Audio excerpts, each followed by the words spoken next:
কি করে করতে পারলে এটা? তোমার কি মনে হচ্ছে আমি কিছু জানতে পারবো না? আমি খুব ভালো করে জানি আজ 2 দিন হলো তোমাকে ফ্ল্যাট থেকে বার করে দেওয়া হয়েছে। তুমি এখন কোথায় আছো আমি জানি না। আর এই পুরো বিষয় গৃহপ্রবেশ সিরিয়ালের আজকের ফুল পর্বটি দেখতে হলে অবশ্যই লাইক এবং সাবস্ক্রাইব করুন। সাজের জন্মদিনটাকে নষ্ট করার জন্য আরিয়া তার সব বন্ধুদের ডেকে আনে।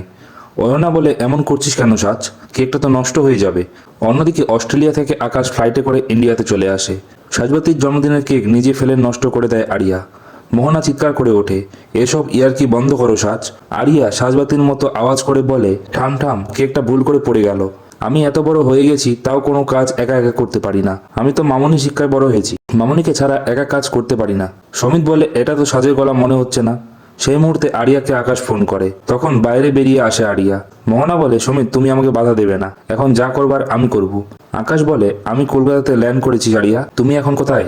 আরিয়া তখন কথা ঘুরিয়ে বলে, তুমি কেমন আছো ড্যাড? আকাশ বলে, প্লিজ মিথ্যে কথা বলো না, এমন অসভ্যতা আমি করেছো তুমি, যার জন্য ফ্ল্যাট থেকে বের করে দিয়েছে। তুমি আমাকে অ্যাড্রেস পাঠাও, এখন কোথায় আছো বর্তমানে। পরবর্তী পর্বটি দেখতে হলে চ্যানেলটিকে অবশ্যই লাইক এবং সাবস্ক্রাইব করুন।